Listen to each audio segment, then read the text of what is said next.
Hey everybody, Happy New Year. We'll get started in a moment. Chris B is here Monday. Let's see, Molly. Oh, did you go to the ball drop this year? I think you were telling us that you were going to go. Wonder how it was. Anyway, Dale is here. What's going on? Nicholas. Good to see everybody. Wow, Molly says, yes, I did make it to the ball drop. So how was that? I'm sure you probably got soaking wet. It was crazy rain. It was really awful rain. Lena Sandoval, Maria, Mike G, Mr. 15 Central Park West. Happy New Year's, everybody. Alan, what's going on? Happy New Year to you. Joe Ratz. Right on 57th Street, outside the new Four Seasons Hotel, which is quite nice.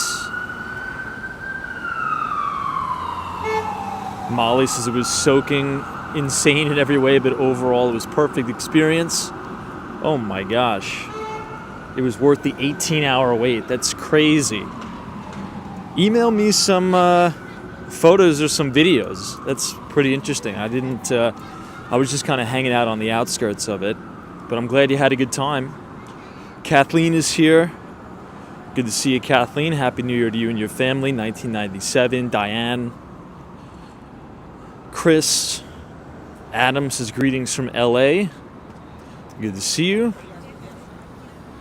Leslie, cheers. Hope your New Year's off to a wonderful start. I know mine is. 57th Street and Park Avenue here, folks. The Aston Martin building is right in front of us. Charles Honks, Tom's sad news about New Orleans. Yeah, it's really just unbelievable that someone would do that. It's really tragic, the terrorist attack. And I feel as if there's been a few of those kind of style attacks in the news lately, with people just driving vehicles into, crowds of people. I think one happened in Germany not too long ago, just before Christmas. It's really sad. It's horrible. Jack, good to see you.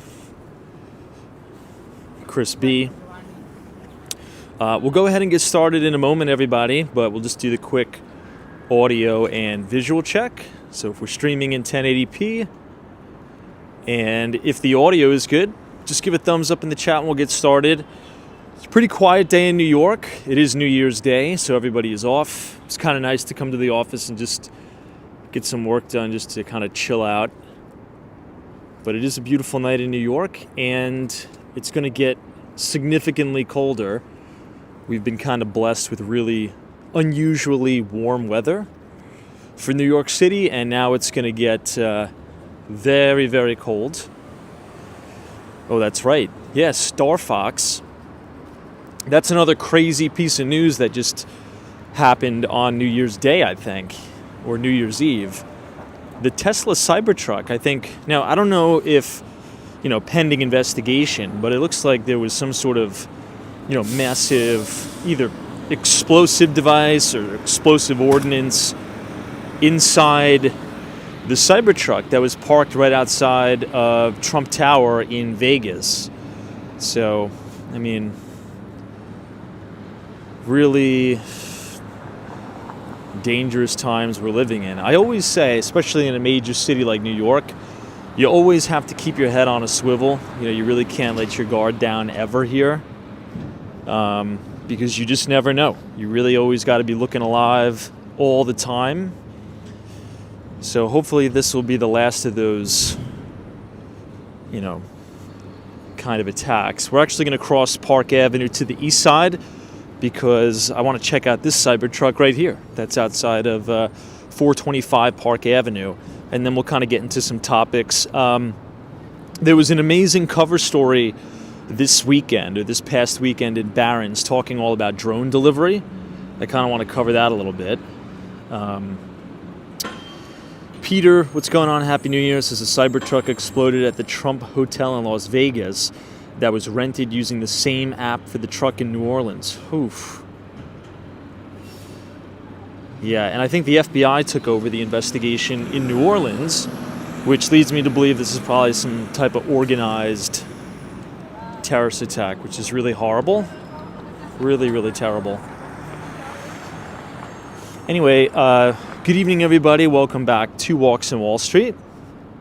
I just want to start off by saying thank you all for everything in 2024. It's been an amazing, amazing year. 2024 was just an absolute record year. And I do appreciate all of the support. I appreciate you guys, watching the streams, participating, reaching out to me via email, doing business with me. This has really been the first year that I've done business with people that we've met through the broadcast.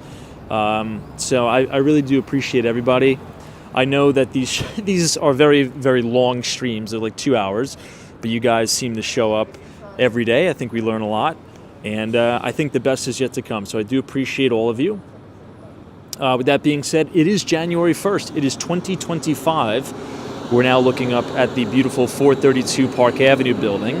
We do have a lot to cover. It is the first of the month, first of the year, and this is probably going to be a little bit of a volatile start to the year. If we think about the first Trump term, kind of how the markets kind of reacted to that, you had this big initial push.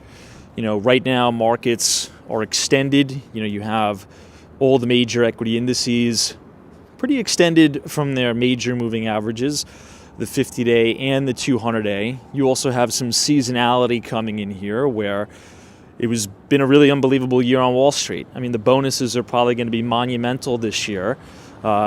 X investment banking, right? If you add in the investment banking bonuses, this may maybe eclipse 2021. So as we go into the first week and the second week of the new year, you may see some increased selling across some of the big winners in 2024.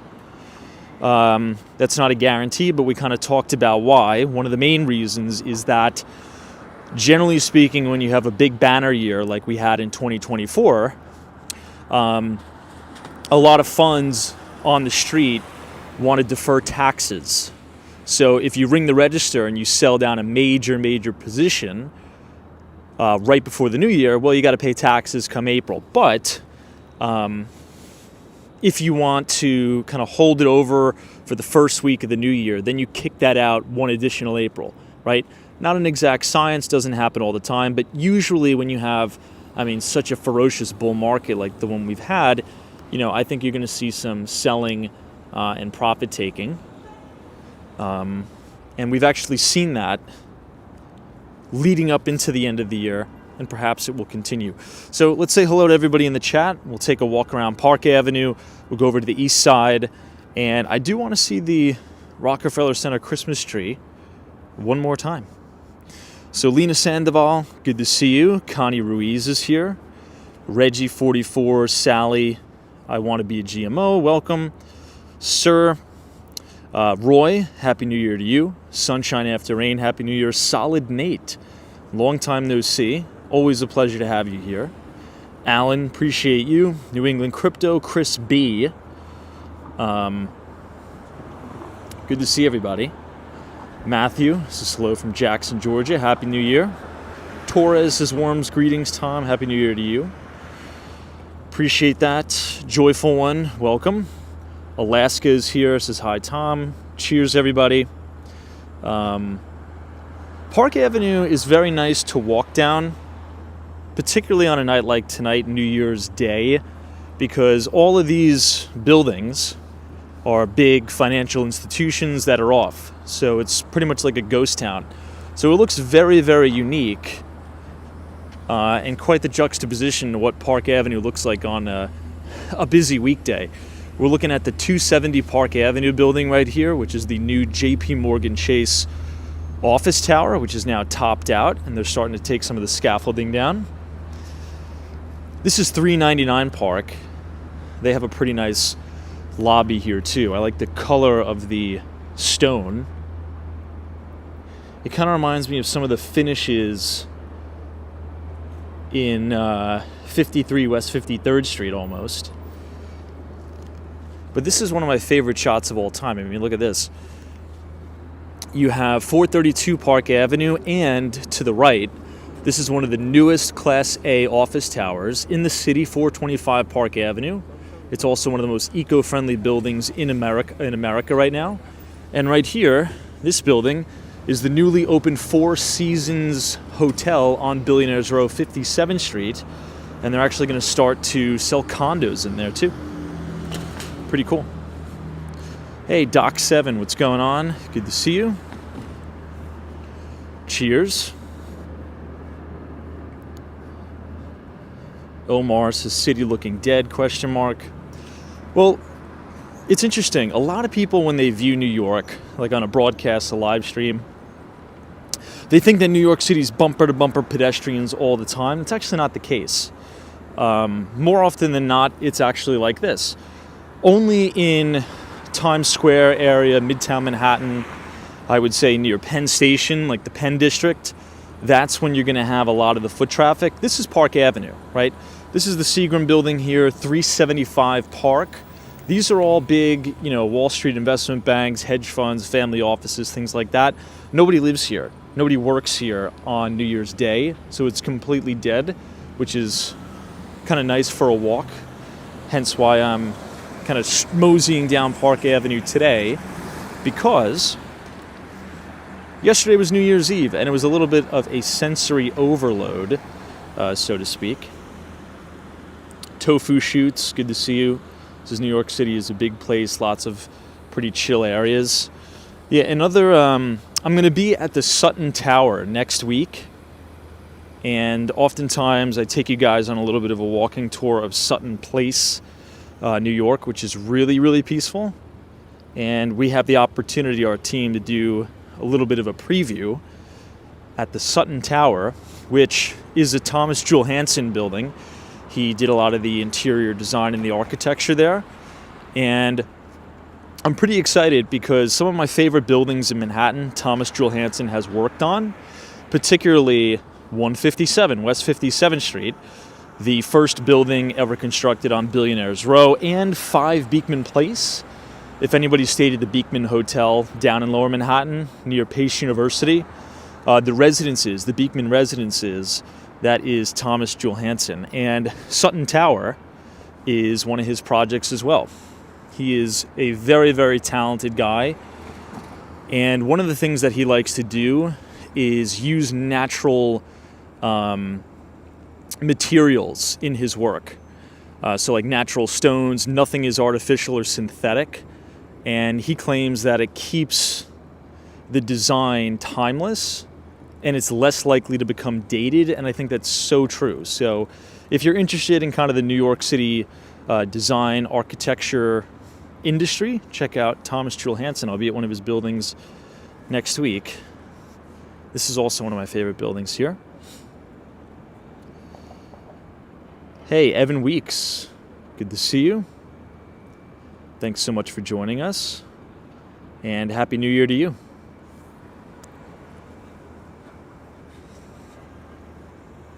Now, I do want to ask a quick question, because I was reading the cover story of Barron's today, just kind of quickly rereading it, and it was all about drone delivery, right? We've recently heard of that story. I'm not too sure which state it's in, so I'm not going to say, but I'm sure we heard the story that this gentleman comes outside of his house and there's a drone hovering over his home. I think it was a delivery drone from some company, and he was shooting at the drone, and I think the guy is facing federal charges on that. So the question is, do we think that drone delivery is going to be the future and or the replacement to the food delivery bicycle guys and the Uber Eats, DoorDash people? And at first I was a little bit skeptical of that.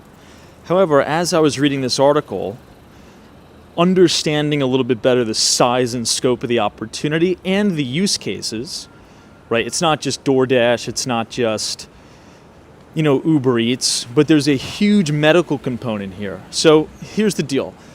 Check out this company called Zipline. They actually have a partnership with Walmart. They have some major VC backing. And, being in New York City, we don't really have a lot of that drone delivery technology stuff here, right? Because it's, urban density. But in some of the rural areas in America, you have significant pilot programs and testing for drone delivery, particularly at Walmart. I was reading there's about 4,900 Walmart locations across the United States, all of which are within 10 miles of 90% of the U.S. population. So when we talk about those companies like Walmart and Amazon, it's really a logistics play. And as Warren Buffett kind of talks about having strong moats, it's pretty impossible for a competitor to come in and build out the 3PL logistics that Walmart and Amazon have. So if you can have these individual distribution centers having drone delivery take off, 10 miles away from 90% of the U.S. population, this could really be quite big. And at first I was a little bit dismissive of it because it seemed a little bit too futuristic and, maybe pie in the sky. But now I'm kind of catching on and understanding it. So, what do you guys think? Do you think this is ever going to catch on? Do you think that, in 20 years we're going to be having conversations of, municipalities trying to ban drones because of the noise ordinance? Think about those annoying noises the drones make. Maybe that's kind of a replacement for a car. Over 100 years ago, they had to deal with all these car noises, right? Sunshine after rain, cheers. This is would it deliver through the snow and rain? According to the article, yeah, and Zipline has done a lot of beta testing there. James Cohen says, what about air rights and privacy, where drones might fly over people's yards at a low altitude? I think that's all going to need to be worked out. I don't know the answer to that, but there's a few things. So this company, Zipline, they claim, and they've already done they've done millions of flights. I think they've done 350,000 drone deliveries in the U.S. The drones fly at a maximum height of around 300 feet. They can go long distance, and they either just parachute the packages, right? So they drop the package, and it parachutes from 300 feet in the air, or it kind of has a zip line that goes down like in a little basket and delivers the stuff. But to your point, do you have to give... I'm assuming you give consent by default. If you're ordering something from a store and it's going to be delivered by a drone, by default you give consent to have a drone fly over your house. So, I don't know. Alan says, maybe I'm wrong, but in my head, if your blinds are open or you're outside, you have no reasonable expectation of privacy. Ooh, I don't know. I think that's a good question. It's something like that. I think the expectation of privacy is if I'm standing on a public sidewalk like this, right, and I'm filming into the Chipotle. Chipotle is a private business. So if I walked into the Chipotle, right, filming, they could tell me to get out because maybe their company policy is no filming. But if I'm standing on a public sidewalk and I'm filming into the Chipotle and they come out and say, hey, we don't want you to film, I could say, sorry, I'm on a public sidewalk, I'm filming in. So, I don't know. Also, I don't know if the drones would be taking, video of your house. Jose says Zipline isn't an IPO yet. It's not, and I don't know if they'll ever go public, by the way. And we could talk about why, which is unfortunate. All right, let me read up on some more of the comments. Who Dat Dave says, for the most part, car noises are isolated to the roadways where drones will invade you from all angles. That's a good observation. Paul McNeely, welcome. Kevin says, I think drones will be used for gated communities, places where it's really tough to get a delivery vehicle. But the distance in the rural Got it. Jax says UPS has been training drivers and drones. Well, here's the thing, right? As we talk about like a TAM, right, total addressable market, at first I was only thinking about, okay, they're going to deliver, like your groceries or something. But in this article, and again, go check out and read the Barron's cover story of last week, talking all about this company Zipline. They predominantly have operated and done their testing in Africa. And what they've done is they were able to lower the mortality rate of infant children. I forget the percentage point, but you could look it up, by a significant amount because they use these drones to deliver blood, right, to these very, very remote towns in some countries in Africa. So, I mean, think about those capabilities, right? I'm sure there's companies right now in the United States and across the world that deliver like kidneys and hearts and organs and stuff like that in a car and you're waiting in traffic. What if you could zoom that in a drone from one hospital to the other? That's going to create mass efficiency. Or, I mean, what if your kid is sick and you need emergency medicine, but it's 3 o'clock in the morning? Boom, a drone can be sent to your house, get you the medicine in 2 hours, right? And I think that's going to happen.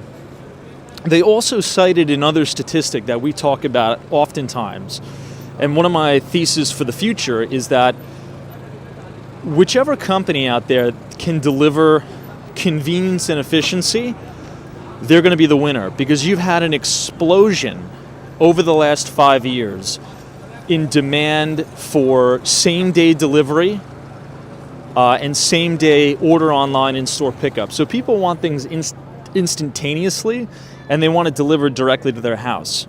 So if you can take that same-day delivery concept and then move it down to a 1 hour or 2 hour delivery, same day, I think people are going to be more open and receptive to potential drone activities, if that makes sense. This is St. Patrick's Cathedral here. Robert says, Tom, organs have to be kept cold to preserve them. Awesome.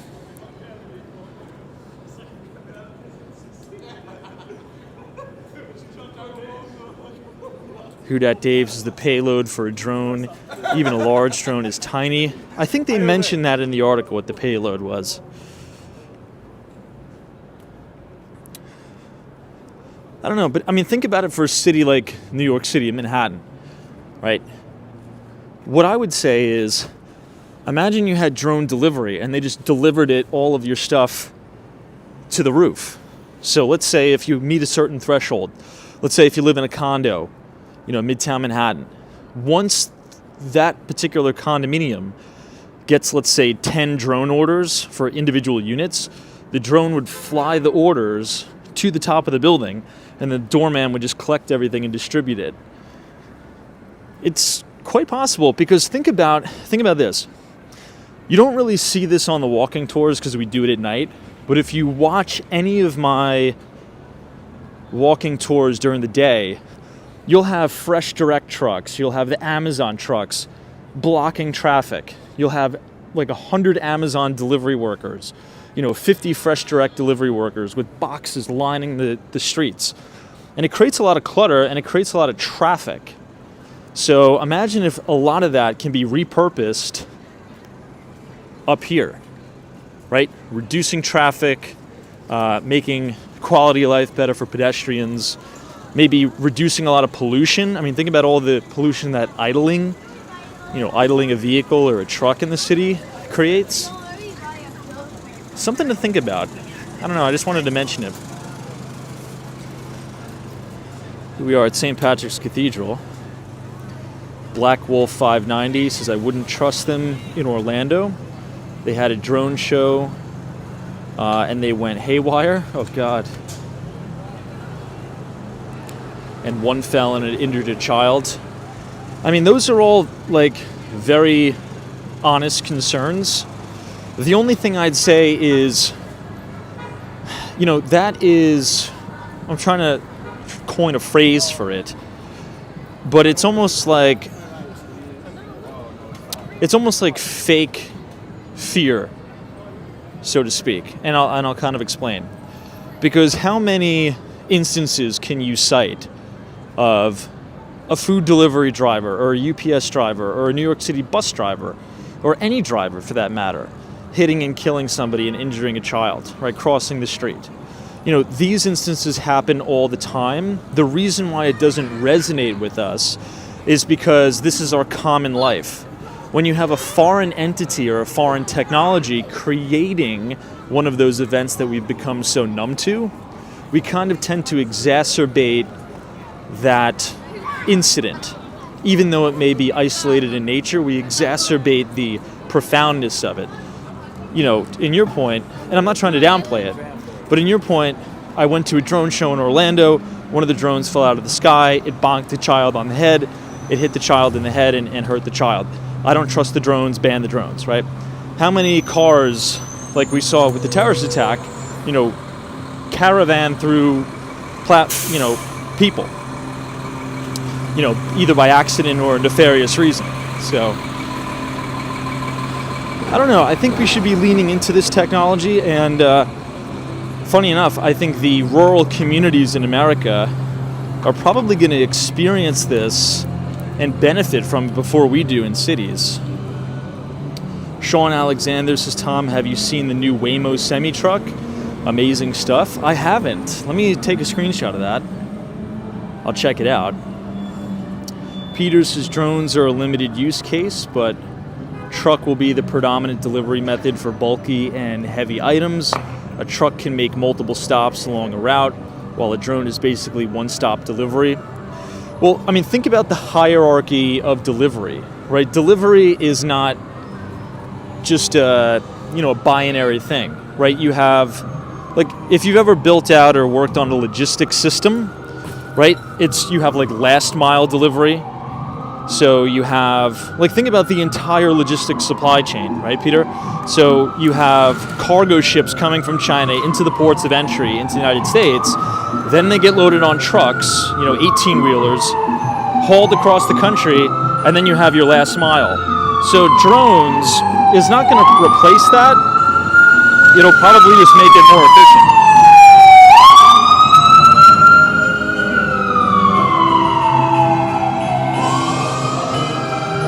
So the way I think about it is it increases efficiency in the cycle of logistics, right? It's not a replacement, but it increases efficiencies for last mile delivery or something.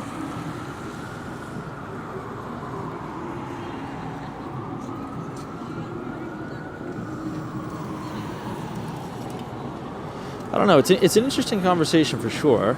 Deborah says those places don't have infrastructure, nor electricity and running water, let alone marketing. I'm not too sure what that was referring to. I'll have to go back and look at the context. Dinesh is here. Says good night, Tom and everybody. Happy New Year from Guyana. Good to see you. Excited to see you expand the channel in 2025. Thank you so much, Dinesh, and Happy New Year to you. Omar's drones will complement last mile delivery. I see a big use case for the medical field too. Big use case. I mean, how many, let's just rewind. Let's just say 10 years ago, right? How many of us would thought it would be possible where we could order a Starbucks coffee or a Chipotle, and we have a little Uber Eats, or DoorDash bring it to us within 15, 20 minutes. That infrastructure is still relatively new.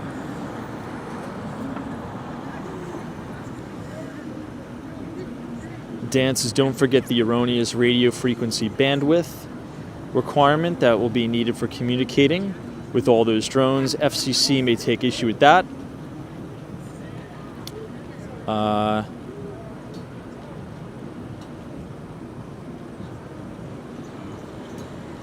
Chat's moving a little fast.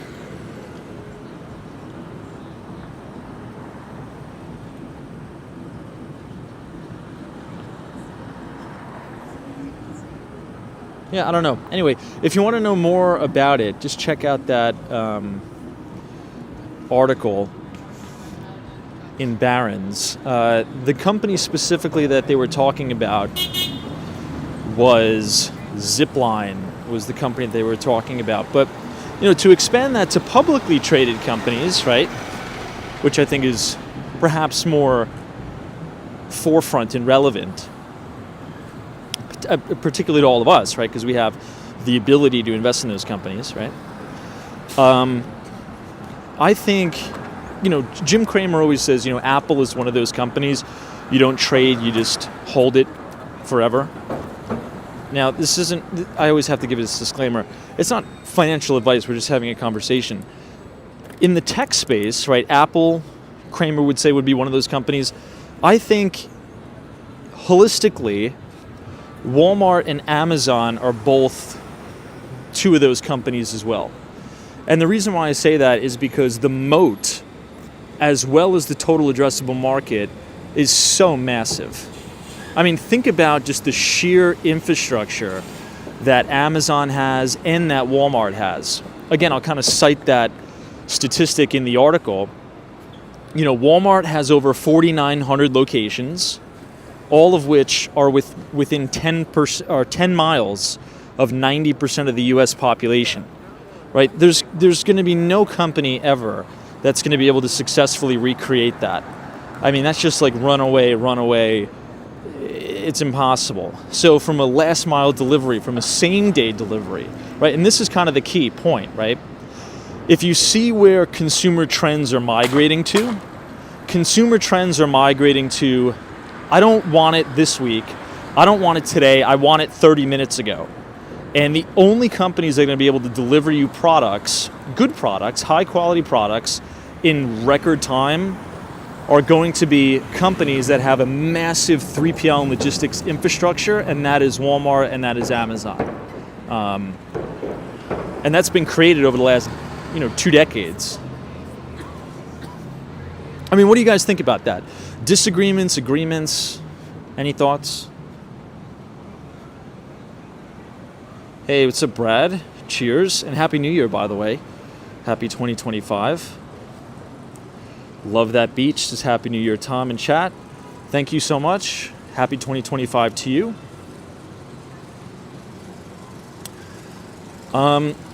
What is the Chinese company, I'm blanking on the name, that is kind of in the drone delivery, that has a component of drone delivery? Is it Midtown? I don't know how to pronounce it. I think that's what it is, right? Midtown?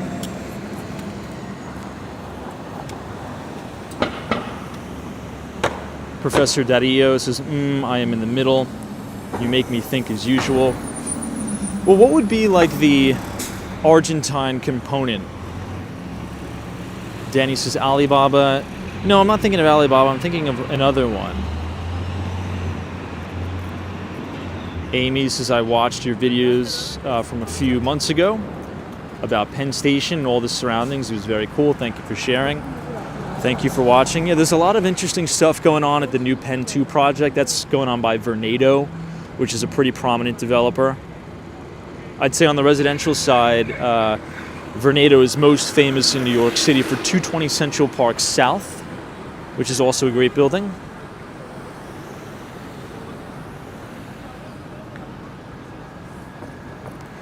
Who Dat Dave says Costco's inventory software system is literally from the 1980s. I didn't think about Costco or BJ's or any of those huge big box bulk purchasers.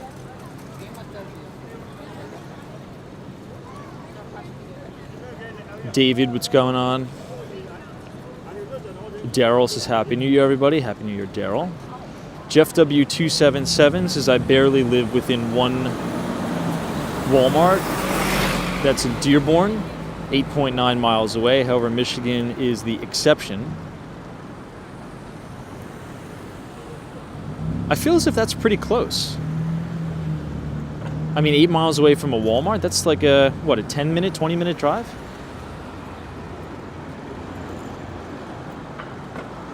Which, by the way, we've had this conversation before.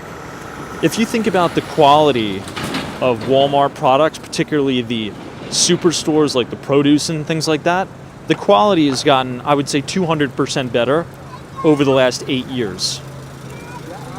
Like, Walmart actually has good stuff. Like, Walmart used to be, like when I was in high school, like the meme, like Walmart is, cheap nonsense. But, the Walmart that's near my house in Miami, everything is clean, the produce is great, the store is really, really kept in top shape. It's pretty impressive, to be honest.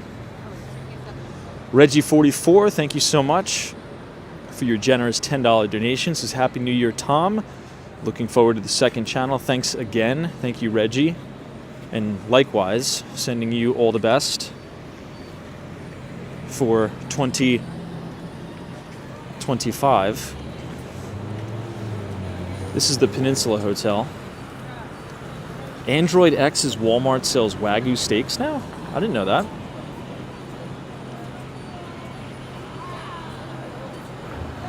Troy Atman says, Tom, what's your Walmart position? My position is that similar to the saying that Kramer would say, right, about Apple. Apple's one of those companies you don't trade, you just own it. I think that's one of those companies, also along with Amazon, right? And actually, the more the meat of the move in Amazon is from the cloud business, the AWS cloud business. I think it's just one of those companies you hold and you keep forever. But that's not financial advice, but obviously you know what I mean. Stefan Fu, this is amazing Peninsula Hotel. I'll give you a quick look at the St. Regis as well and the Peninsula. But if you are enjoying the live stream tonight, feel free to leave a like on the video and click the subscribe button if you're new.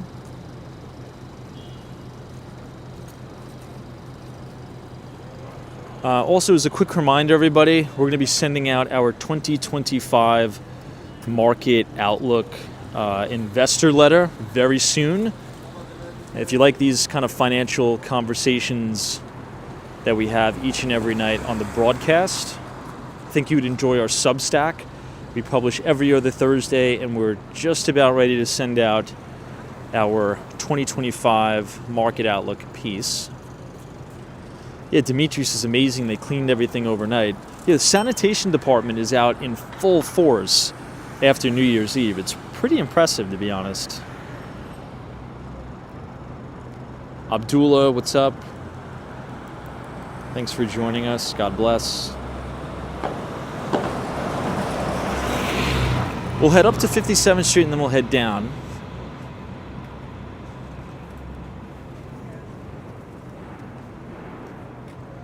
I know Brad's Brain says, after seeing the New Orleans situation, I'm very impressed with how New York City handled New Year's Eve.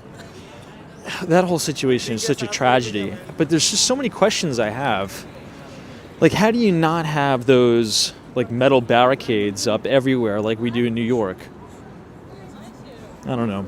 That's just such a monstrous tragedy. It's almost unbelievable. Looks like we have some media outside Trump Tower. Hey, James, thank you so much for your $5 donation. I appreciate it. Stan Harbor says, Tom, what are your thoughts on the terrorist attack and the effect on the market? I don't think the terrorist attack will per se have an effect on the market, but I think it's terrible, and I don't know. It's just really, really, really terrible. And I just don't understand how people could do something like that. I just don't understand. You have a lot of mentally disturbed people. I don't know. I mean, we're going to get more information in the coming days and weeks, but this looks like some sort of organized terrorist plot. So, I mean, everybody look alive and have your head on a swivel, that's for sure. They're saying maybe ties to ISIS or something, but I don't like using those type of words because the YouTube algorithm will send those people to our stream, if that makes sense. So like if you put a lot of like violent language in the chat, or even if I talk about it, YouTube will flag it, so to speak, and it also pushes that stuff to people, and I kind of want normal people in the audience like we have right now.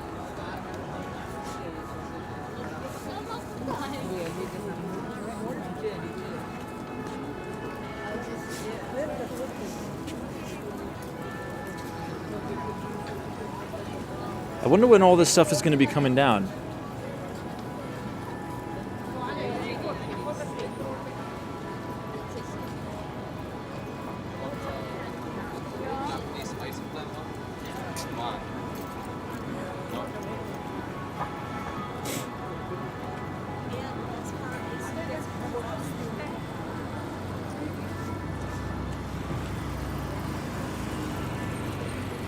I'll stand over here just because this is going to be coming down soon, and I don't want to take it for granted, so to speak.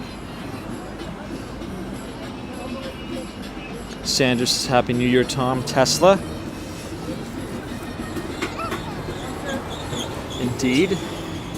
Tesla, we hit new all-time record highs. We're coming down now.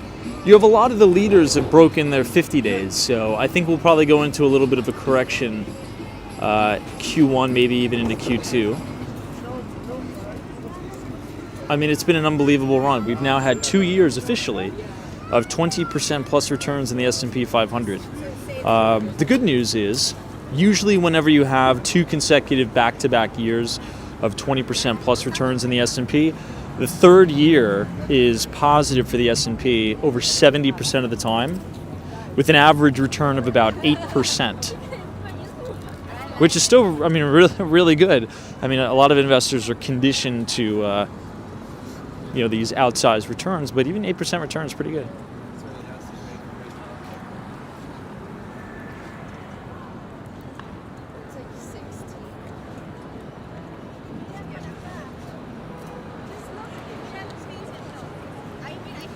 Danny says, can we go inside the giant luggage? Unfortunately, we can't, because this is going to be the new flagship for Louis Vuitton.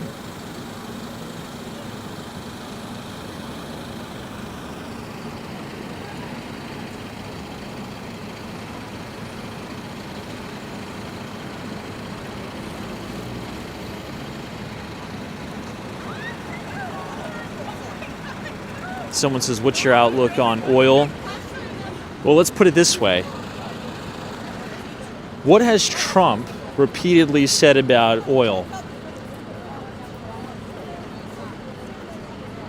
Anyone want a little refresher? And then I'll follow it up with this question. What is Trump's relationship with the Saudis? Does he have a good relationship with them, a bad relationship? Now, here's the thing, right? Talking about energy stocks, there's a lot of people think, the higher the price of oil, the more money these oil and gas companies make. That's true to an extent, but they could still make money at lower prices. We're just kind of getting close to that threshold. So, I mean, just go ahead and type in, if we look at crude oil right now, just type in ticker symbol CL and let me know what you think of that chart. Brad's Brain says, Tom, you should include some polls in the newsletter for a select few stocks and let folks vote. I think that'd be a really interesting idea. I'm going to figure out how to do that. Maybe I can embed something in with Substack. I'll definitely try to do that. I want to put polls in the YouTube chat, but I can't do it when I'm mobile. I can only do it on desktop, which kind of sucks. Because if we have like live feedback, that'd be, not only would that be fun, but that would potentially be like an instant sentiment indicator, perhaps.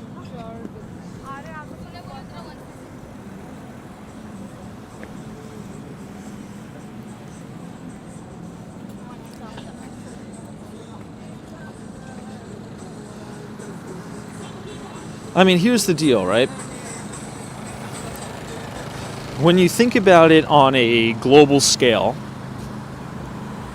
I think the main things to think about is what the central banks are doing globally, not just the central bank here in the United States, which is the Federal Reserve, but globally. Like, what part of the cycle are we in? I would watch that video. There's a good YouTube video put out by Ray Dalio. And, that wind is crazy. Can you guys see that? If you look right here, the wind is wild.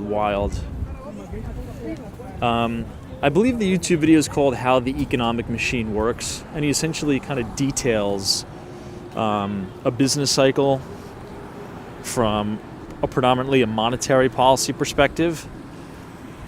The point I'm trying to make there is China is one of the world's largest economies, and it is not doing well at all.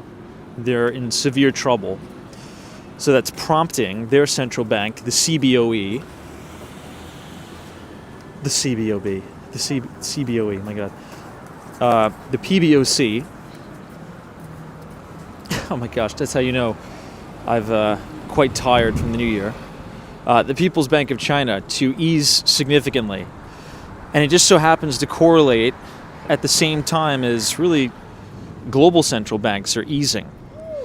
And perhaps, looking at this in hindsight, obviously hindsight is, easy to say hindsight, but perhaps the kind of bear market we've had in crude oil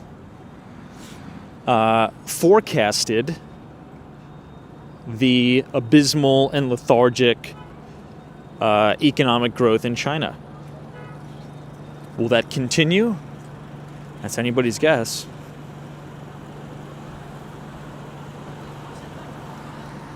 This is the Plaza Hotel.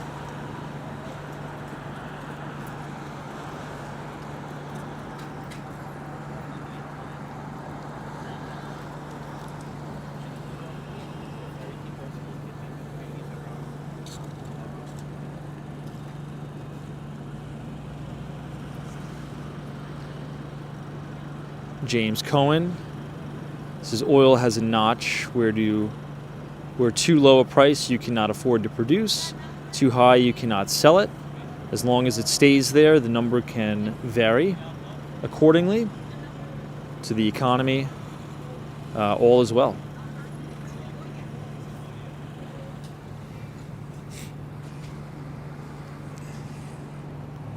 Sherry Netherland here.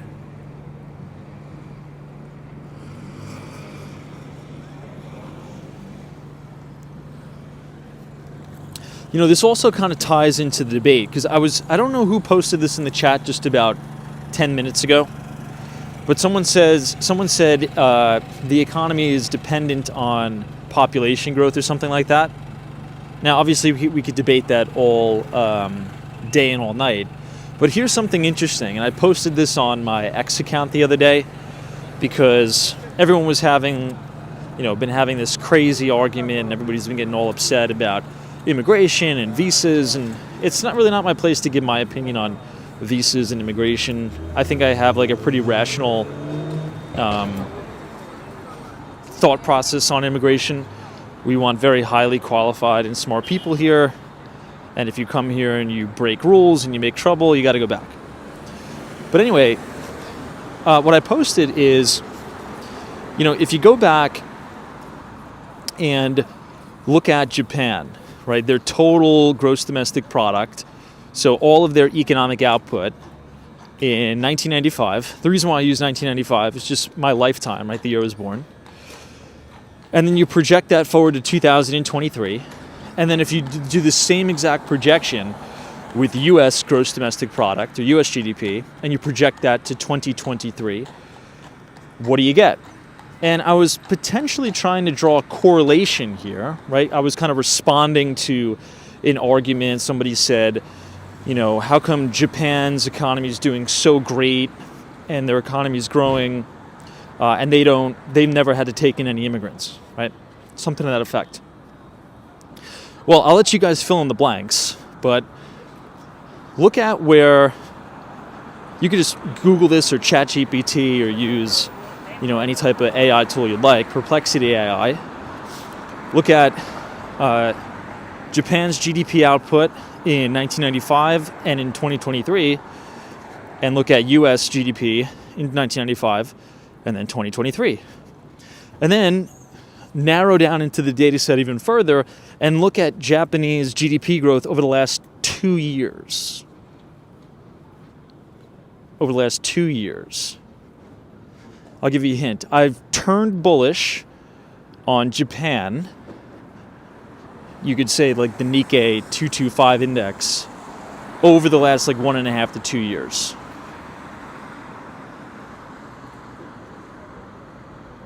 What kind of correlation can you draw? Again, I don't want to get into the politics of it all, but GDP growth in Japan has been abysmal to lethargic, if I'm being nice. And Japan knows this, and they've just started to take a more relaxed approach on immigration. Again, I don't want to get into we could debate that all day and all night, whether you think it's right, whether you think it's wrong. We're just kind of talking about this from a financial perspective. I think because Japan, their replacement rate their population is well below replacement rate. So they have to let a lot of immigrants in. They're starting to, slowly but surely. Again, don't want to get in if you like it or not. But I think you're going to see a little bit of a boost there.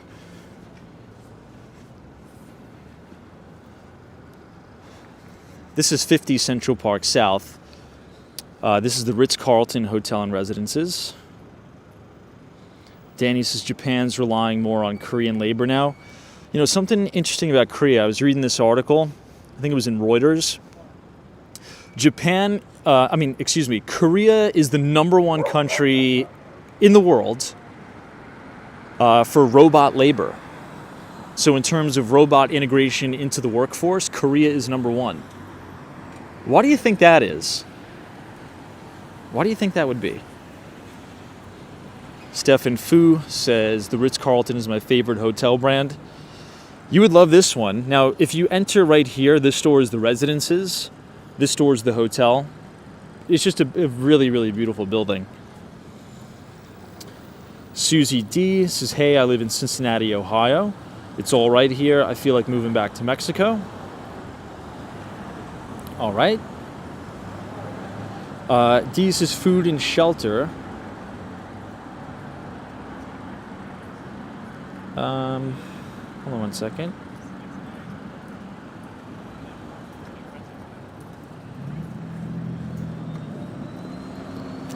I wish there was a way to slow down the chat.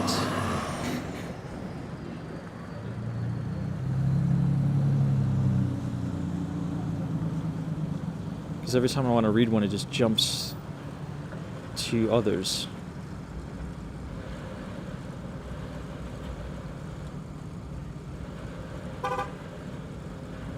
Yeah, aging population in Korea for sure.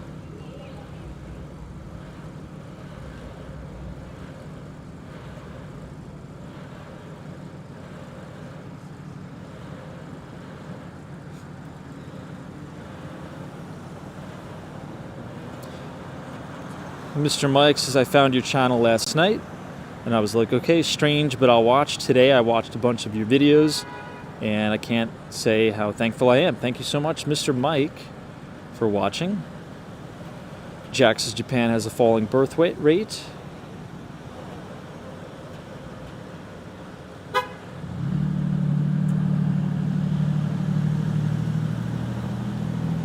Ibrahim Azam, welcome. All right, let's continue on. If you guys are enjoying the stream, feel free to leave a like on the video. Click the subscribe button if you're new.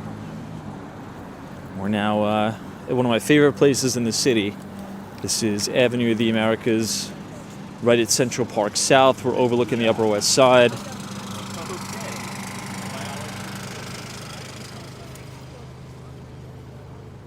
Looks really, really nice.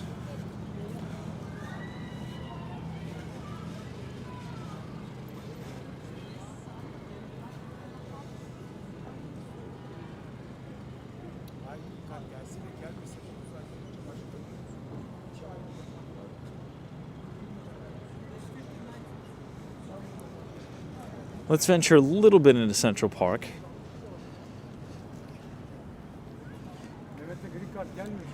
Harry says Columbus Circle. Columbus Circle's over here. We are quite close, though.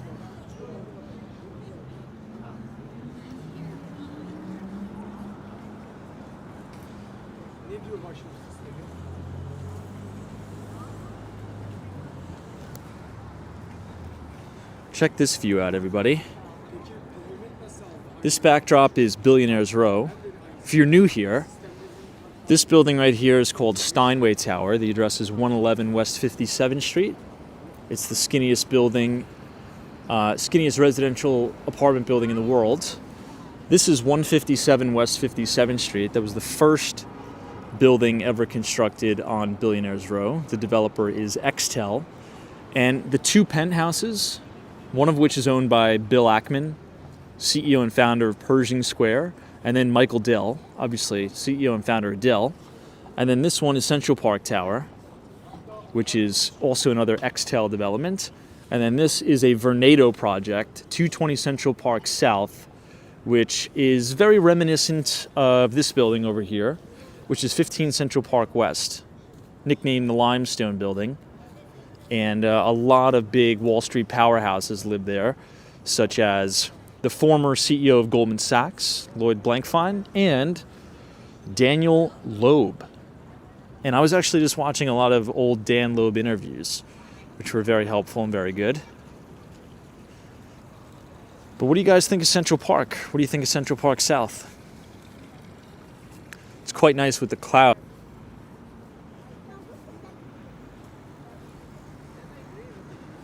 Wow, this is a really good shot here.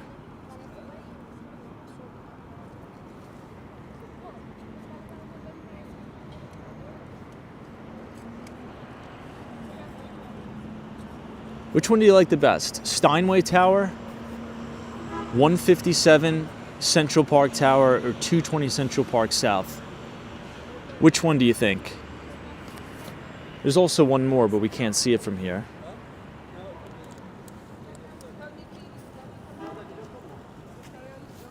I know, it kind of looks like Gotham City.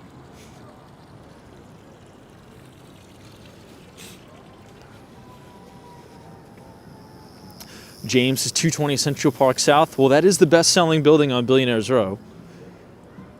A lot of people are saying Steinway. Wow, a lot of you guys like Steinway. I was not expecting a lot of Steinways. Doc 7, I already know which one you like. Mr. Vornado Man. Omar says 111 West 57th Street. I was not expecting this many Steinway towers.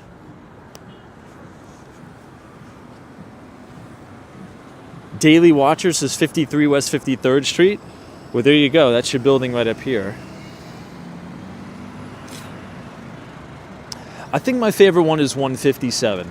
I've been back and forth on this, but there's no building like 157 in my view. Man, it's getting cold. Joe says, Tom, the Four Seasons finally open nearby. You're right, after a really, really long time.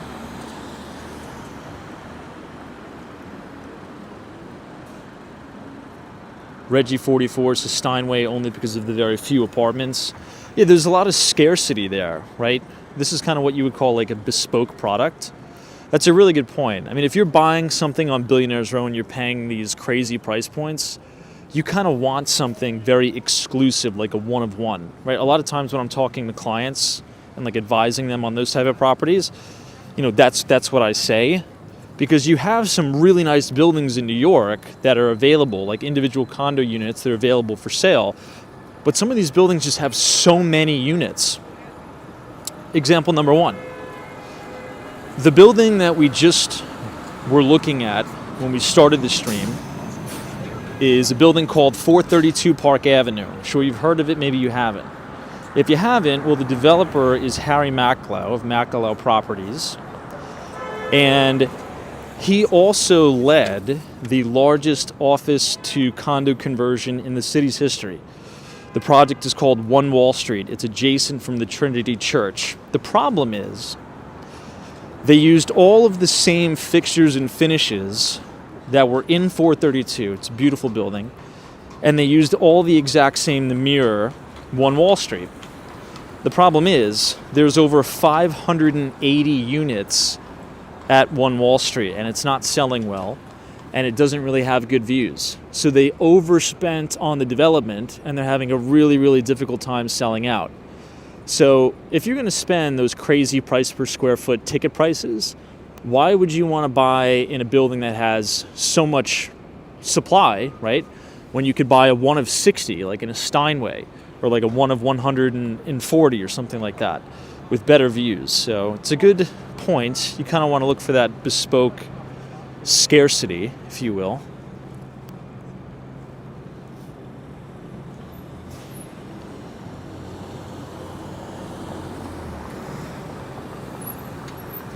Jeff W277 says, okay, I'm not sure if it's on Billionaires Row, but my favorite is the one you see in front of you when you're walking towards the Manhattan Bridge.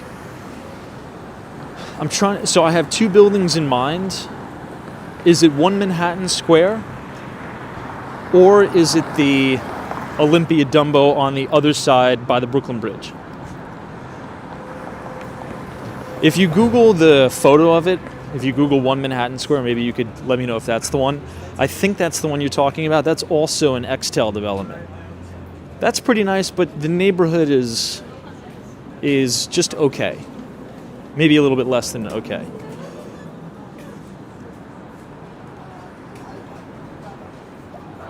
All right, you guys want to go in the subway? It's the top of the hour. You might as well venture into the underworld. G Money says Merry Christmas and a Happy New Year. Thank you so much. God bless.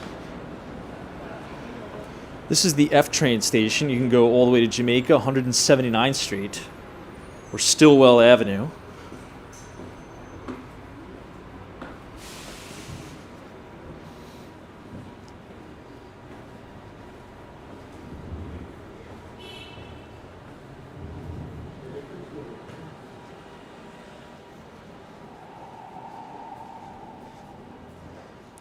Stefan Foos is Park Hyatt located in 157. It is. The address is 153 West 57th Street. And if you buy a unit at 157, you share all the amenities with 157.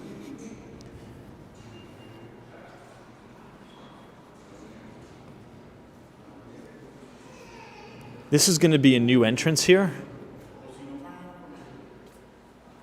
Should open up soon.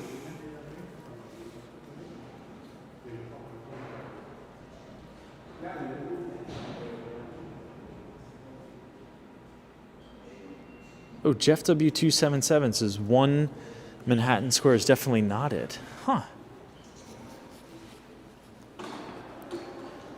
It gets skinnier at the top. Is it next to 5 Beekman? I'm going to have to go down there for you, Jeff, and look this up.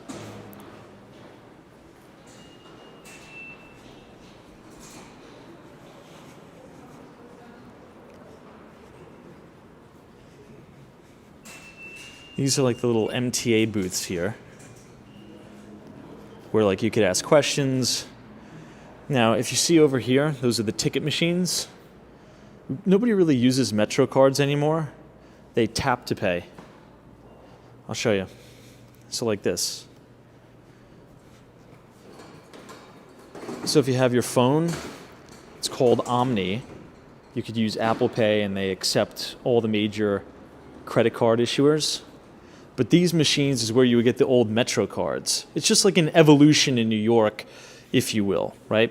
Back in the day, I'm sure maybe some of you are old enough to remember the subway tokens, where you used to pay for the subway with the token. Then you had the Metro cards, and now you just have, tap to pay or Omni. Someone says how much? I think it's $2.90. Maybe $2.90, I think.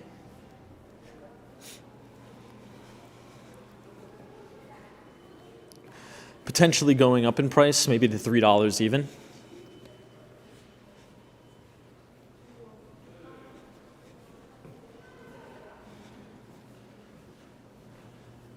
Works out. Says, is Omni cheaper? I don't believe so. I think it's all the same price. Now, speaking of increasing, the congestion pricing is also going to be increasing as well. Or I shouldn't say increasing, I should say it's going to be initiating.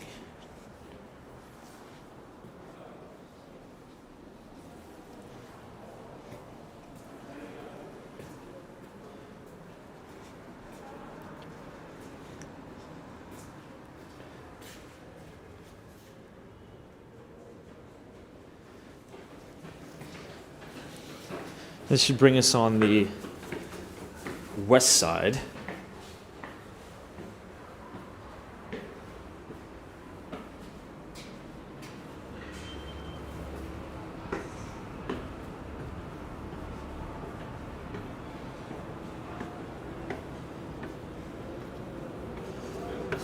See, now we're on the opposite side of the street.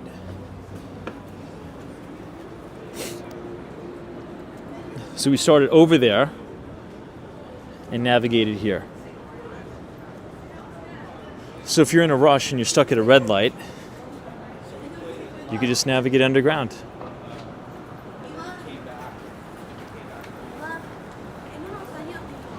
Anyway, if you're just joining the first half of the stream, we were talking about drone delivery and all the different kind of use cases.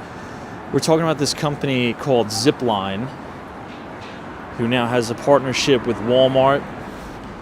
And there was a really good article in Barron's. It was the cover story. You could check it out. Very interesting stuff.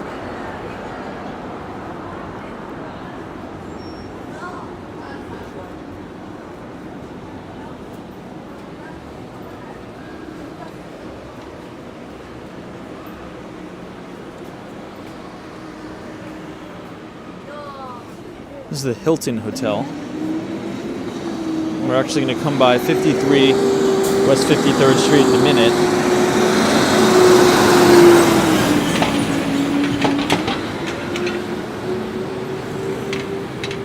But that is crazy. $3 pretty soon for one subway ride. I mean, in my lifetime, it'll probably be $5 a ride. Can't even believe that, but see, that's the problem. I mean, it may not sound like a lot, but $3, you know, that's really, really going to put a lot of pressure on the working class.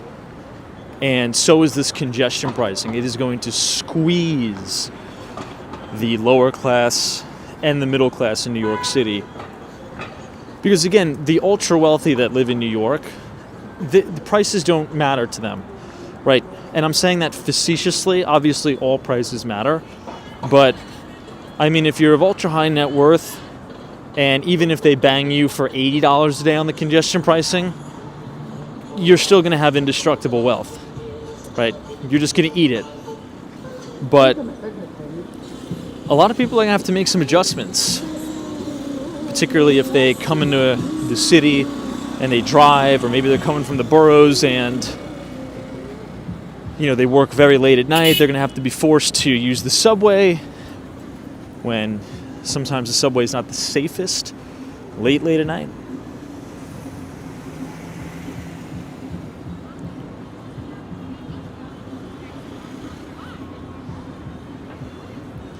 This is where that terrible, terrible murder happened, right here. Extremely tragic.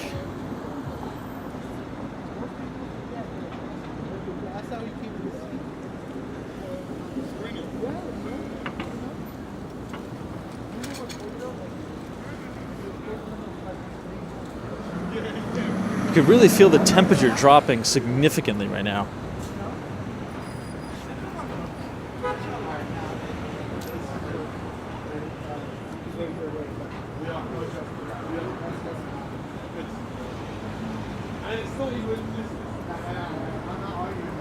And if you look all the way in the distance, you'll see the One World Trade Center.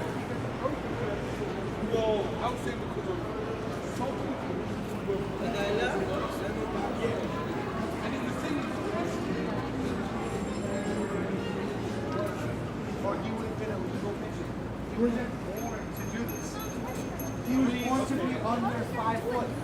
And he's 5'8" by the grace of God and drugs. 1325 Avenue of the Americas.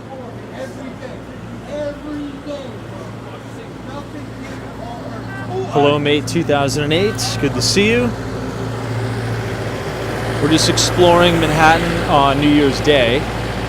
It seems pretty quiet. Now, speaking of hotels, we're obviously outside of the Hilton Midtown, but a recent report put out by Apollo Global, the average hotel price in the city is $419, a new all-time record high. So, I mean, think about it. If you're a family of 5, that's a pretty expensive trip to New York City. You know, my fear is that New York is going to become one of these places where it's almost just like an ultra-wealthy playground, and then you just have everybody else. It's, I mean, not to be like super, what's the word I'm looking for? Maybe irrational, but it's almost like serfdom, so to speak.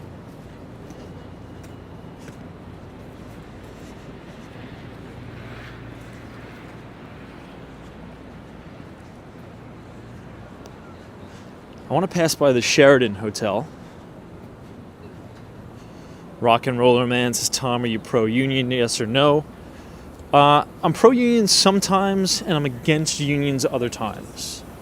But I was in a union. I was in Local 1101. Local 1101 is CWA, which is the Communication Workers of America.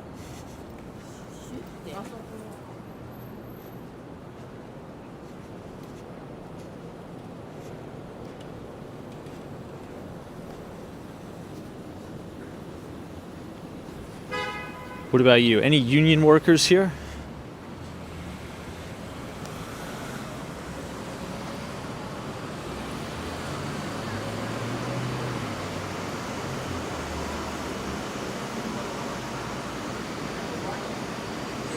David Scott's question, in your opinion, what is the average HOA maintenance fees in Manhattan, and what would be too much for one of the best buildings?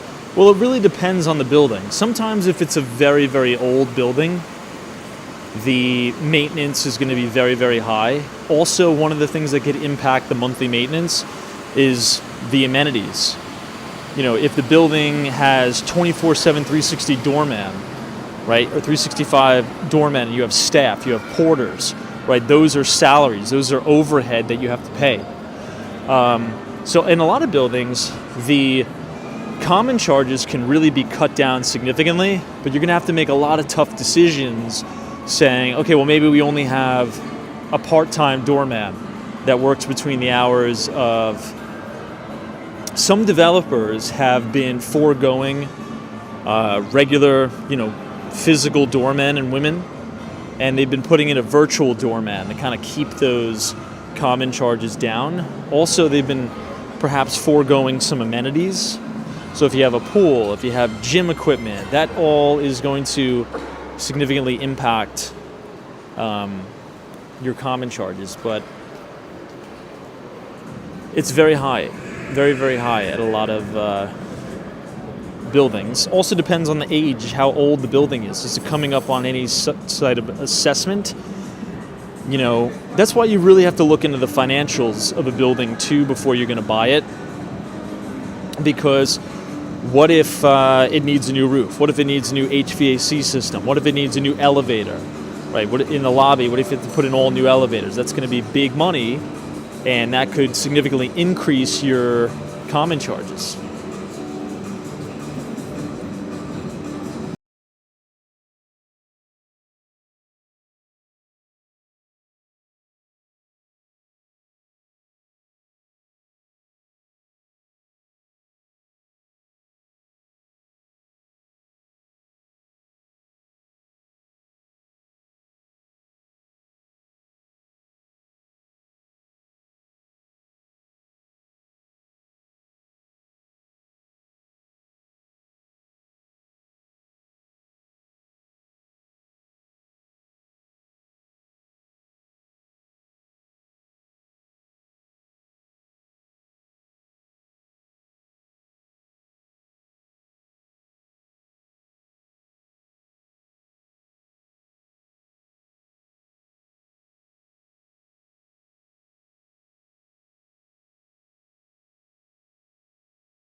Liz says that's a really good idea. My parents are retired in New York and pay a ton in property taxes.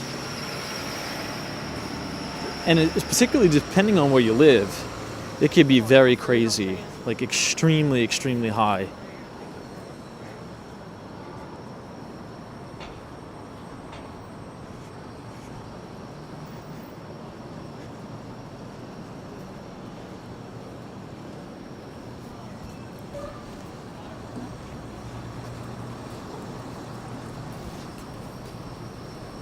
All right, we're now coming up on 7th.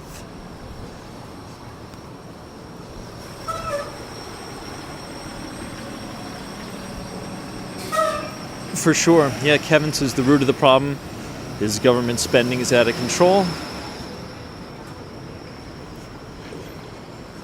Here's the 7th Avenue subway. BD&E trains.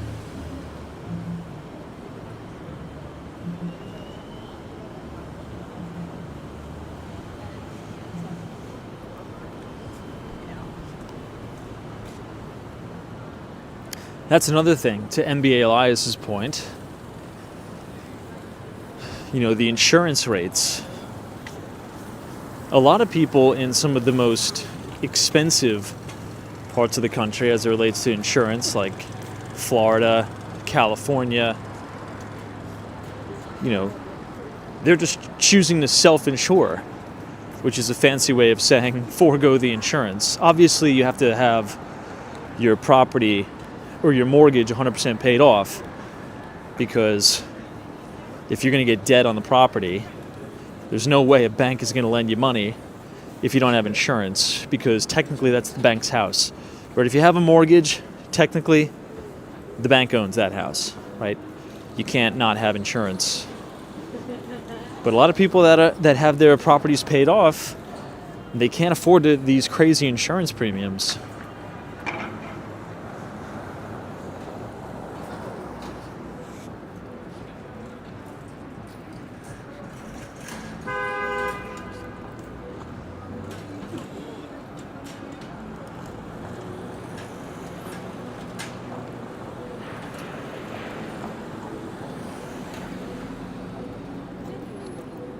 Donna S. Good to see you. Wow, NYC native says, I'm retired and 75 years old.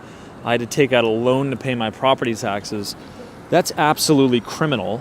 And not to make any assumptions, but based upon your username, I'm assuming you're from New York City?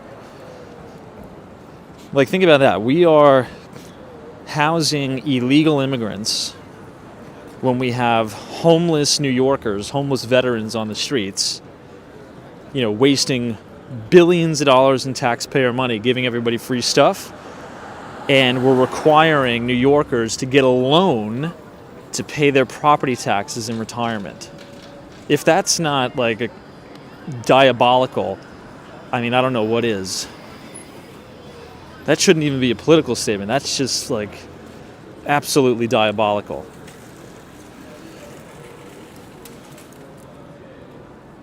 See, when it's windy in New York, sometimes you get these little bit of garbage tornadoes. They spin around a little bit.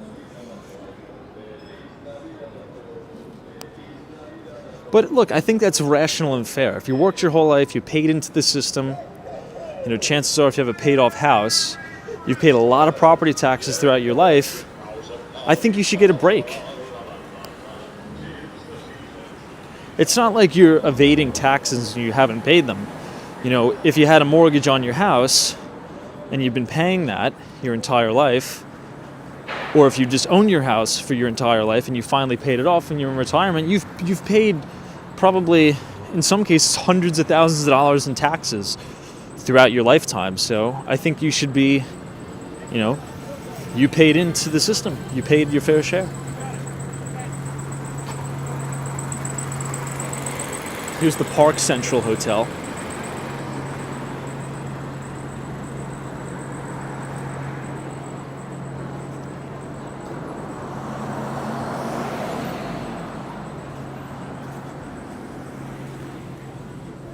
Hey, what's up, Grand Street? It says, Tom, the property taxes on my 1,500 square foot condo has risen to $13,000 per year. Whew, that's high.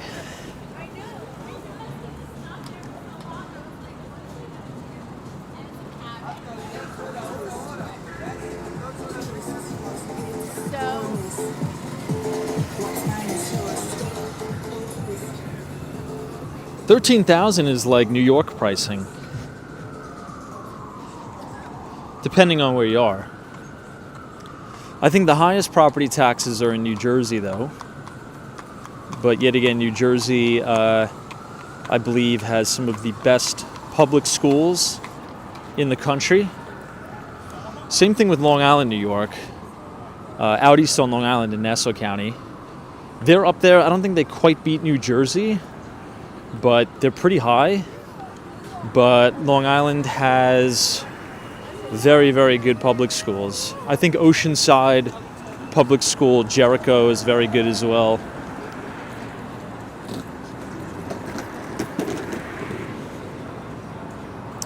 Hey, Brock, says Happy New Year, Tom. All the best. Thanks so much. Wishing you success as well. And thank you for watching.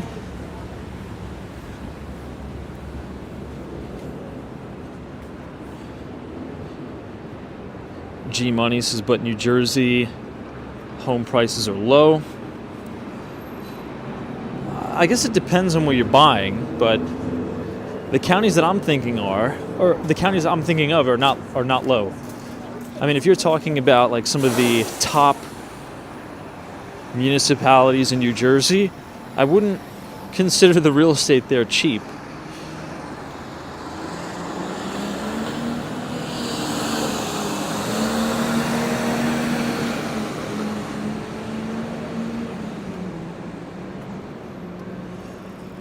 I'm so curious when they're going to take this down. This scaffolding. Hey, Ella Chica, thank you so much for your $20 donation. This is thanks for your stance on property taxes and the veterans. Thank you for your common sense thinking. I appreciate it. Thank you for your support. And Happy New Year to you and your family. I tried to Google that today, by the way, when the scaffolding here is going to come down, because the facade of this building is really unbelievable. It's one of my favorite buildings in the city. This is the legendary Carnegie Hall. They tried to pretty up the scaffolding and kind of make a print of what the new restored facade is going to look like. But I can't even remember a time when I walked past here and the facade was down. Or the scaffolding was down, rather.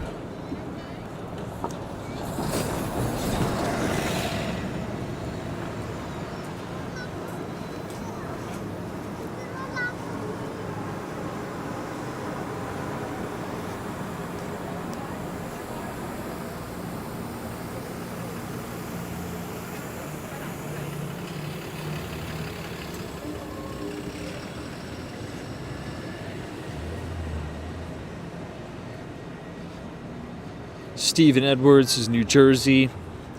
Majority of public schools are uber awful, some of the worst in the country. That's in like the city, like the cities, like Camden and things like that, I believe. But in rural New Jersey, I believe they have some of the best public schools. I could be mistaken, but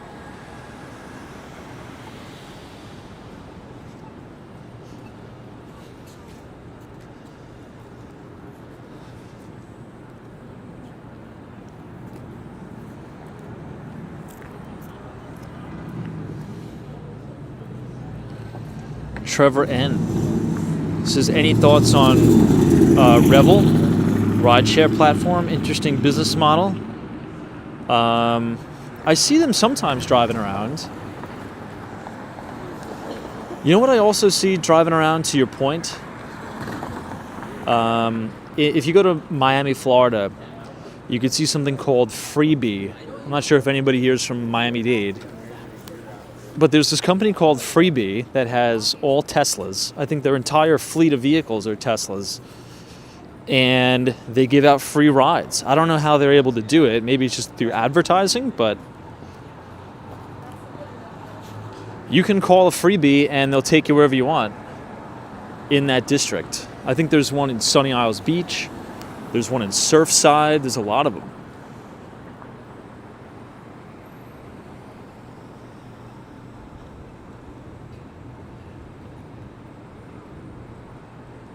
Here we have Alwyn Court.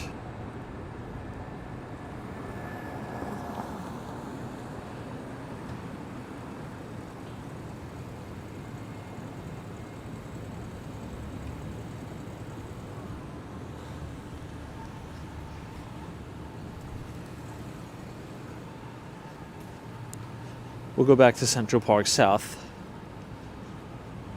Oh, everything in Miami says it's city funded. Copy that. See, to everything in Miami's comment there, if you have good services, I don't really mind the taxation all that much, right? So if you have clean streets, safe streets, infrastructure, like good services like that, at least you're getting, like a bang for your buck. It's not just going into lining somebody's pocket. That's a pretty good idea because there's a lot of elderly people down there. Maybe they don't have, someone to drive them to and from the store, so they could just call a Freebie. There's also a lot of trolleys down there, though. There's definitely a lot of options.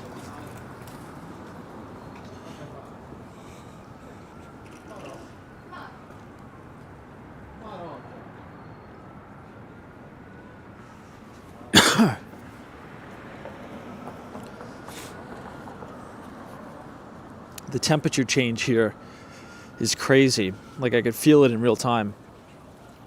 It was like 50 degrees yesterday, and I think it's going to get down into the low 30s, maybe even the 20s next week. I think a cold front is going to sweep across the entire United States. I could feel it coming in. Blue sky, Happy New Year to you.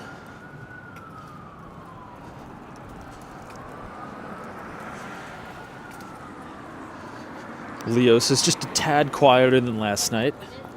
For sure, just a tad. It's very peaceful tonight. G Monies has moved to LA. I don't think I would ever move to LA, but I definitely want to visit. I just don't know if I would move there. The weather is fantastic, right? But you can't walk anywhere. That's the thing. You need to drive everywhere, and I hate driving.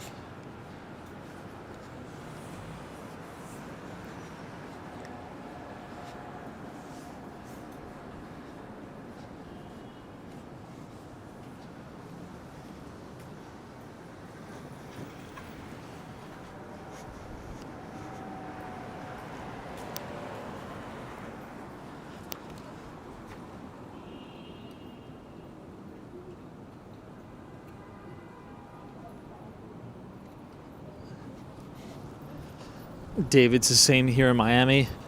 Yes and no, because Miami's like more condensed than I think LA. Like I could just jump on a scooter, right, or a moped, and zip to Sunny Isles Beach, zip down to North Beach, go to Bal Harbor, go to downtown Miami, go to Brickell, and I could do that. It seems like it's so seamless for me to do that. LA, I gotta sit in traffic. Everybody's pissed off. Although I've never personally done this in LA, but in Miami, it seems like everything is so close. Maybe some people would disagree. But I do that loop almost every day when I'm down there. Sunny Isles Beach, South Beach, go over to downtown Miami, Wynwood, back to North Miami. I do that loop almost every day, and it feels like it's nothing. It's actually pretty enjoyable.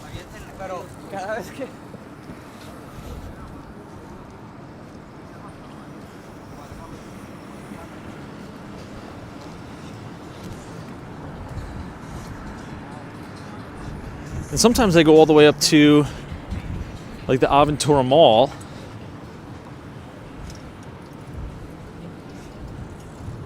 Yeah, Sean, I heard about that. Waymo is now coming to Miami, Florida. That's going to be interesting to see. Hey, Jules, what's going on? Happy New Year to you, too. Hopefully you're doing well. Wishing you and your family the best. I heard you guys just moved, so congrats on the move. Hopefully you settle in to your new house and that's working out. I don't think I can go that much further up into Columbus Circle. It's too windy.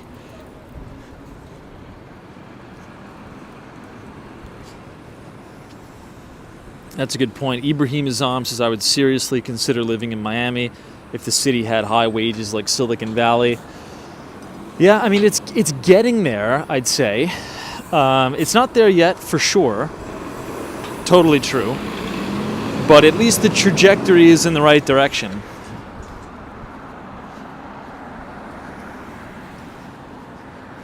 There has been a lot of businesses moving down to South Florida, but I mean, to your point, you can't compare the salaries to what you would get in the Silicon Valley area, the Bay Area, even really New York. It is getting there, though. It's 40 degrees and dropping.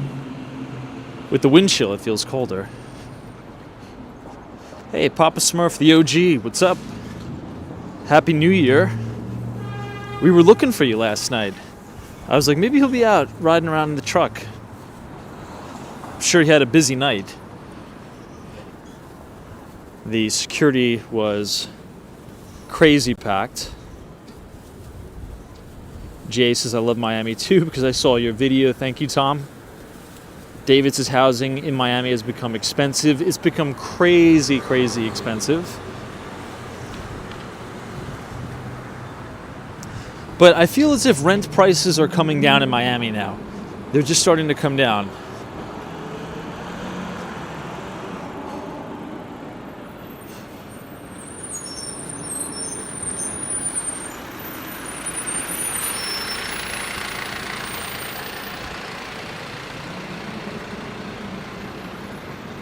West Coast Walker says Waymo is the greatest innovation in the country. It's definitely very, very cool. David says you pay $2,100 a month in rent. And what are you renting, if you don't mind me ask? Is it like for a 1-bedroom, 2-bedroom?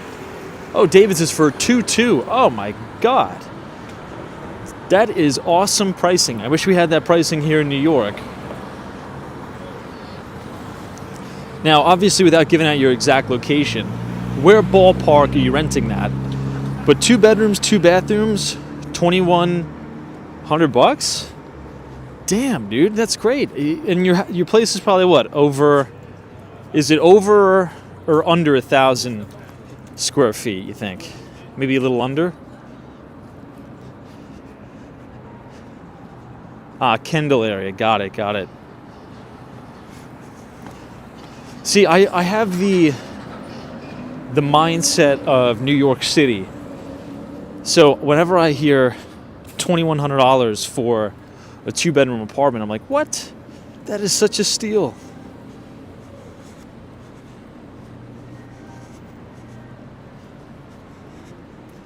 But I get it. Like, trust me, I get it. How much do you think the rent has gone up over the course of the last, I don't know, even 5 years?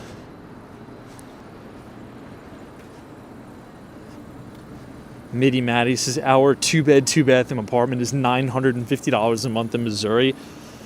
Oh my gosh, that's like a big dagger right through my heart. It's crazy, right? And it just, it's an important lesson too. Oh, David says 810 square feet. That's pretty big. It's pretty big. Not going to lie. You're not going to get 810 square foot, 2-bed, 2-bath in Manhattan for that. No way in hell. But what lesson is that, right? Like zooming out, like a 30,000 foot elevation, it boils down to one thing, right?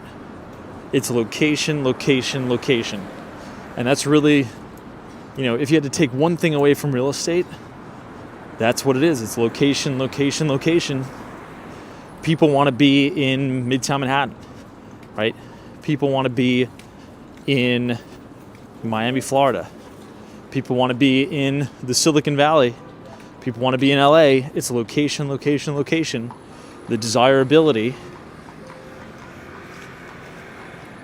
Not saying that Missouri is not desirable. I'm doing like a comparative analysis, right? But it's crazy to think that, sometimes I ponder this. Like, we always talk about the affordability crisis in the United States, but I think it's a geographic affordability crisis based upon obvious supply and demand and on where people want to live and where people don't want to live. Right? Because you could even go to upstate New York right now and buy a whole house for $98,000. Right? That is possible in the state of New York. It's not going to be anywhere near here.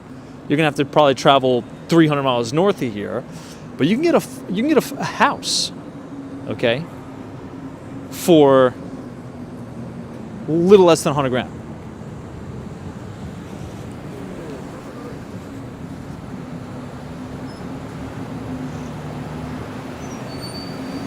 Oh, nice. David says, my parents live in Yonkers. Very cool. I'm very interested in New Rochelle. I'm very, very interested in New Rochelle, New York right now. NBA Lives, Tom, in the 80s and 90s, Miami was one of the most affordable cities in America to rent and buy a house. Wow. What a change that has been. Alicia says, I'm in Chicago, about 40 minutes from the river. That sounds really nice. 1 bedroom, 650 square foot apartment is $925 a month. Oops, I think you said something else.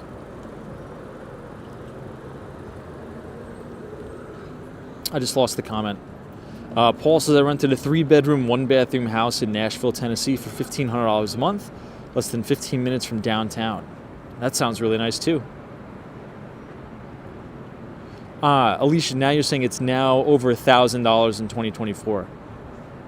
Yeah, so things have gone up.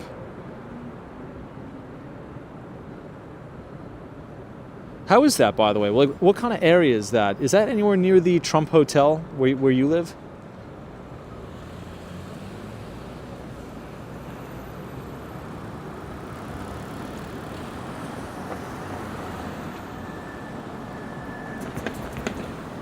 Molly, thank you so much. You just sent me that video. Thank you. I will watch it. I'm very curious to see.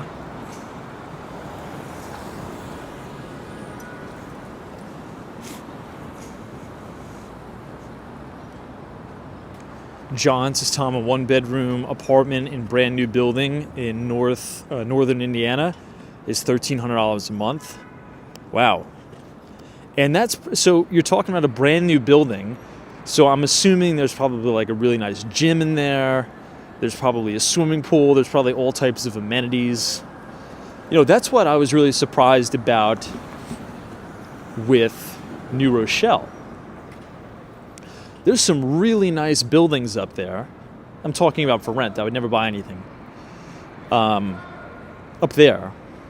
But you can rent in a really nice building with very, very top quality amenities, right? A 1-bedroom apartment, $3,000, but it is like very, very nice, and you're less than 30 minutes away, or I take that back. You're less than an hour away from the city if you take the Metro North. But that's pretty good pricing. I mean, a 1-bedroom on a high floor with a lot of amenities for $3,000, that's a steal.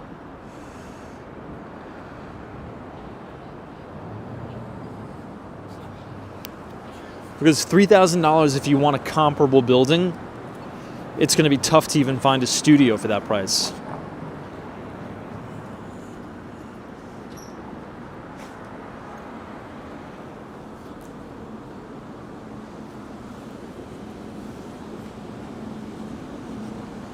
Midi Manny says, to be fair, I live in the middle of Missouri, so we are about 2 hours away from St. Louis and Kansas City.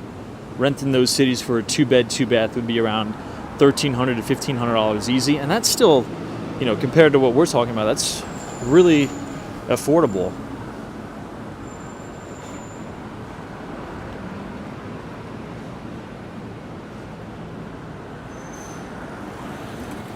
Nermit says, hey Tom, a 1-bedroom, 1-bathroom in the Bay Area goes for up to $4,000.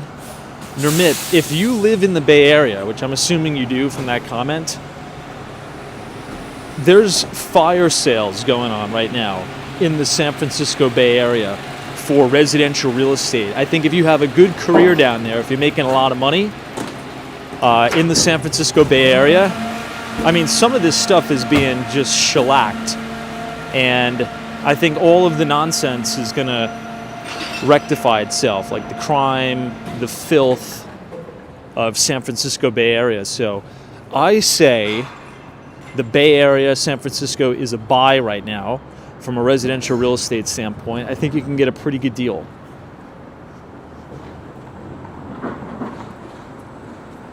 Because here's the way, we spoke about this before, but this is the way I think about San Francisco, right? And the Bay Area altogether.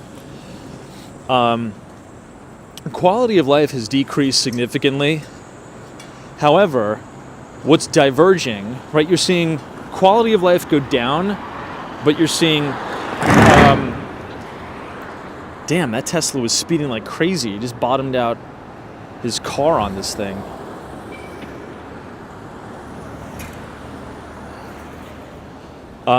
You have quality of life plummeting there, but you have talent, like intellectual talent and workers remaining there, if anything, growing, right? So you have some of the smartest people in the world, great education. The startup culture is still fantastic, right?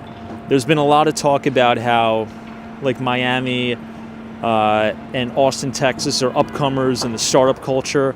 That's true, but it still doesn't even hold a candle to San Francisco, right? If you look at, total VC investment, San Francisco Bay Area is number one, and I think will continue to remain number one. So that means the only thing that needs to change is just the politics there, and I think the real estate's going to enter a new bull market there, in my opinion.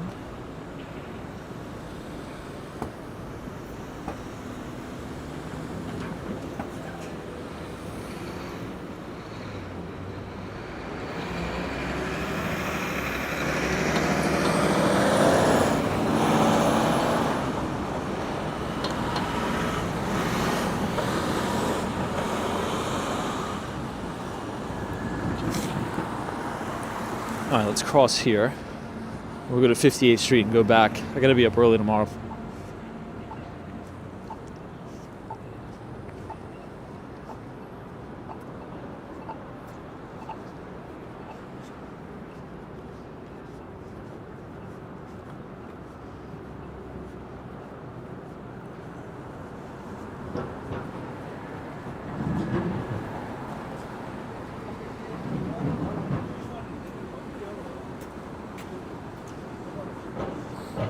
Black Ribbon says, was the New York City mayor indicted?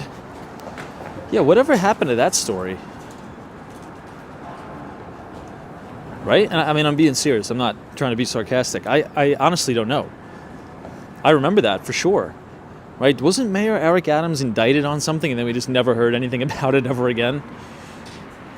Although I don't really pay attention to local politics as much as I should. But yeah, what the heck happened to that? Has that been just like brushed under the rug or something?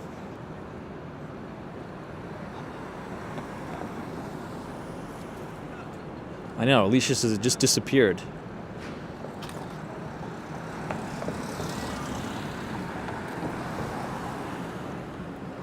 Paul F. says, Tom, Eric Adams is going to trial in mid-2025. Got it.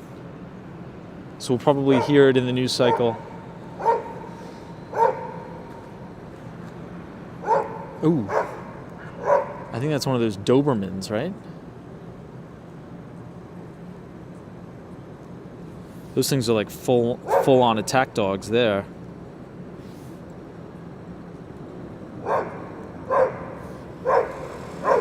Ooh. Now it's looking at me.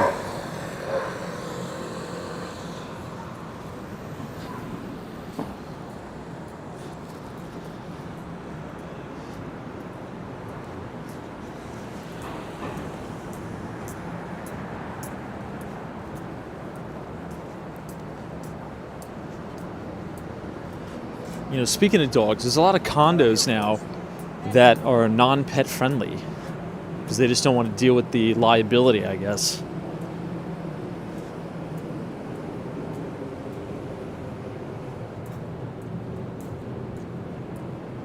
Raphael says I'd feel safer near that dog than a pit bull.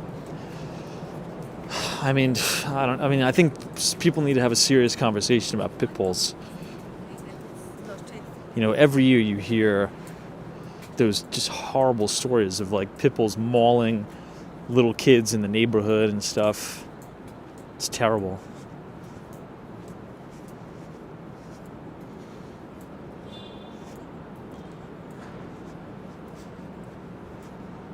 Hey, hang with Mark Mom. What's going on?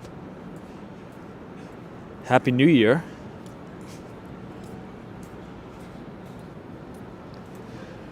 This is the back entrance of the Park Lane Hotel. I wish I could take you guys into the new lobby. It looks great.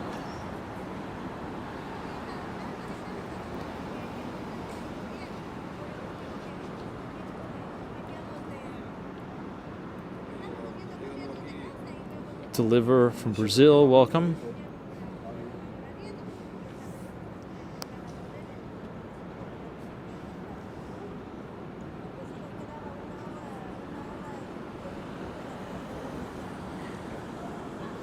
Yeah, there's always that heated debate about pit bulls, right? I mean, I don't have a stake in the argument, but you know, whenever it comes up, you'll have people on one side like, it's the owners, the pit bulls are great. But it's like, look, I get the other side of the argument too. It's like we have to live in reality. There's a lot of negligent people, and if we could remove one of the variables, right, we can't remove one. There's always going to be people that are irresponsible and negligent, but we can remove one of the variables in the equation.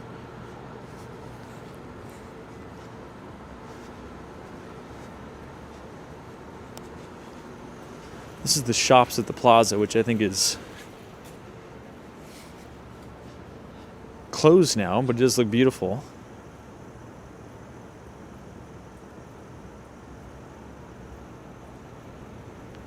You still have the Christmas wreaths up.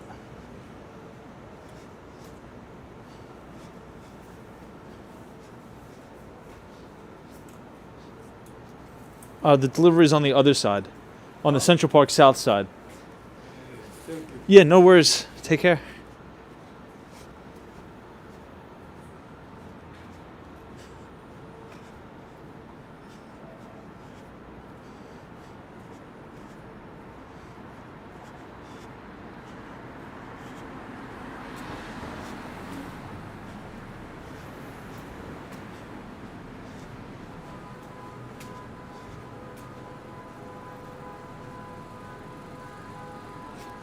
John says, what's an underrated New York City attraction and activity that most tourists don't know about?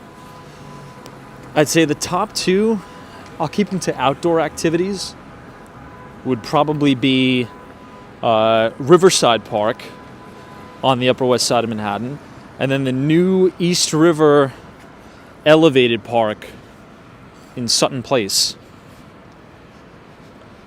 Those are really nice.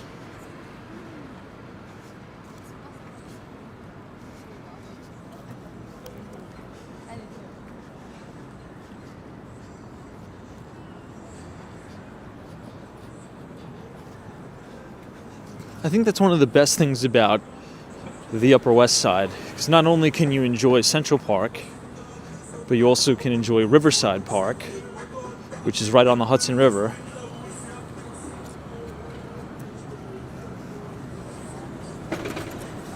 PG80s do you go by Central Park? We're here at Central Park. Central Park is right there. There it is. Central Park South. And we were just inside the park 30 minutes ago.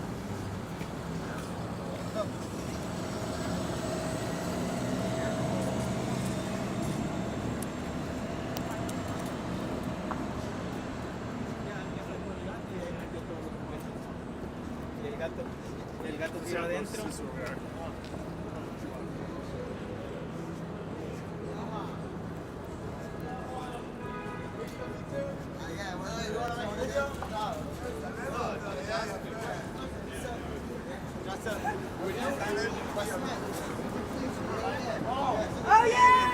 Oh yeah! Oh yeah! Are you Jewish? Can you get that way? All right, let's. I gotta head back.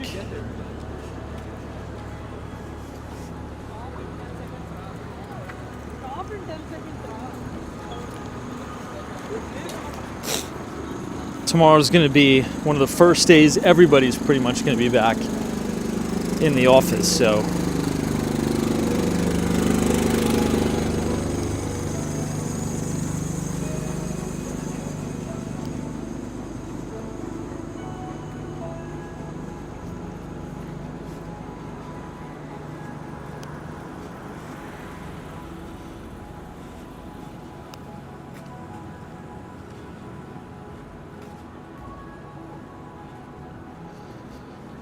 All right, everybody, I guess we'll call it a night here on this beautiful New Year's Day.